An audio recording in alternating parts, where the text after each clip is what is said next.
আসসালামু আলাইকুম everyone, I hope সবাই অনেক ভালো আছেন। আজকে যেহেতু ফ্রাইডে তাই ভাবলাম চিকেন লেগ পিস ছিল রোস্টের জন্য। তো কি করা যায় সেটা ভাবছিলাম কিছুক্ষণ। তো ভেবে দেখলাম যে আমার হাজব্যান্ড যেহেতু চিকেন মানে বিরিয়ানি খেতে খুব পছন্দ করে, তো ভাবলাম যে 4 পিস লেগ দিয়ে আমাদের দুজনের জন্য বিরিয়ানি রান্না করে ফেললে কেমন হয়। তো যেই ভাবা সেই রান্না শুরু করে দিলাম। তো এই তো সব কিছু গরম মশলাগুলো দিয়ে দিচ্ছি। এখানে আস্ত জিরা আর সামান্য একটু তেল এবং ঘিও দিয়ে দিয়েছি। আর এখানে পেঁয়াজ কুচি, গরম মশলাগুলো দিয়ে দিয়েছি, আর সঙ্গে টমেটো কুচিও দিয়েছি দুটো, আর আদা রসুন পেস্ট আর পরিমাণ মতো লবণ দিয়ে ভালো মতো কষিয়ে নিচ্ছি মশলাটাকে। তো এর সঙ্গে আমি চিকেনগুলো দিয়ে দিলাম। তো মশলা কষতে কষতে চিকেনটাও ভাজা ভাজা হয়ে যাবে। তো এভাবে আমি সঙ্গে আলুগুলো দিয়ে দিচ্ছি, যেহেতু চিকেন সিদ্ধ হতে বেশি সময় লাগে না, তো আলু আর চিকেনটা একসঙ্গেই হয়ে যাবে। তো সবগুলো দেওয়ার পর এখন আমি শুকনো মশলা পাউডারগুলো দিয়ে দিব একে একে। তো 1 চা চামচ মরিচ পাউডার দিয়ে দিলাম একটু ভরে, আর 1 চা চামচ ধনে পাউডার, 1 চা চামচ জিরা পাউডার, 1 চা চামচ গরম মশলা পাউডার দিয়ে দিয়েছি। আর আমার বানানো কিছু জয়ফল, জয়ত্রী এবং গোলমরিচ পাউডার সেটাও দিব। আর স্টার অনিক্স দিয়ে একটা মশলা তৈরি করে রেখেছিলাম, তো সেটাও দিয়ে দিব পরে। তো এই তো সামান্য একটু পানি দিয়ে ভালো মতো এটাকে কষিয়ে কিছুক্ষণ রান্না করব। তো চিকেনটা হয়ে আসলে এর মধ্যে আমি কিছুটা মিল্ক ছিল তো সেটাও দিয়ে দিলাম।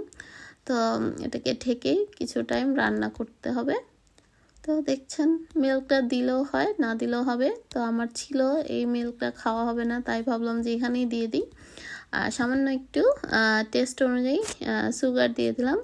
তো এইভাবে বাসায় অবশ্যই ট্রাই করে খেয়ে দেখবেন, খুবই সুস্বাদু হয়। তো আমার বাসায় বানানো সেই গরম মশলা পাউডারটাও কিন্তু আমি এখানে দিয়ে দিয়েছি। তো সব কিছু দিয়ে এখন ভালো মতো মিক্সড করে আমি ঢাকনা দিয়ে ঢেকে রান্না করছি কিছু টাইম। আর একটু পরপর কিন্তু নেড়ে দিতে হবে, যেহেতু এখানে আমি মিল্ক অ্যাড করেছি। যেহেতু বাসায় ইয়োগার্ট ছিল না, মানে দই, তো দইটা দিলেও ভালো হয়। যেহেতু দই ছিল না তাই ভাবলাম একটু মিল্ক দিয়ে দিই, আজকে অন্যভাবে খাই। তো হ্যাঁ, খারাপ হয়নি, খুবই টেস্ট হয়েছে। তো খুবই অন্যরকম একটা টেস্ট আসলে, মানে খালি পোলাওটাই খাওয়া যায় বা বিরিয়ানিটা। তো একটু পরপর আমি ঢাকনা উল্টিয়ে নেড়ে চেড়ে কষিয়ে ভালো মতো রান্না করছিলাম। তো দেখলাম যে না, সিদ্ধ হয়ে গিয়েছে। তো এই পর্যায়ে আমি 2 পটের মতো চাল দিয়ে দিয়েছি এখানে।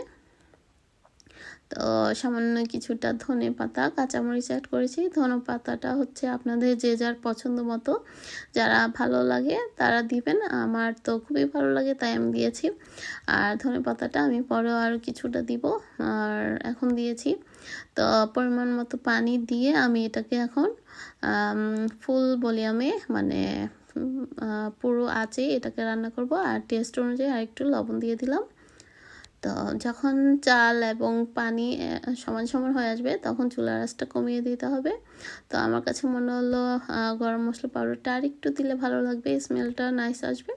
তা আমি দিয়ে রেখেছিলাম। তো এই তো দেখতে পাচ্ছেন পানিটা কিন্তু একদম সমান সমান হয়ে গিয়েছে। তো আমার কাছে মনে হলো একটু নেড়ে চেড়ে দেওয়া উচিত, তো উল্টে পাল্টে দিচ্ছি।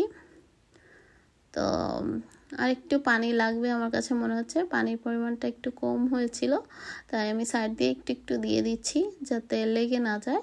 আর কম আছে এখন এই পোলাওটাকে রান্না করতে হবে, তাহলেই কিন্তু হয়ে যাবে। এখন ফুল আঁচ একদমই দেওয়া যাবে না, নইলে কিন্তু লেগে যেতে পারে। তো এই তো আমার পুরো বিরিয়ানি এটা কিন্তু হয়ে গিয়েছে, খাওয়ার জন্য পুরাই প্রস্তুত। তো আমরা অলরেডি খেতে বসে গিয়েছি, সঙ্গে তো কাবাব থাকছেই। তো আজ এই পর্যন্তই, আল্লাহ হাফেজ, থ্যাংক ইউ ফর ওয়াচিং।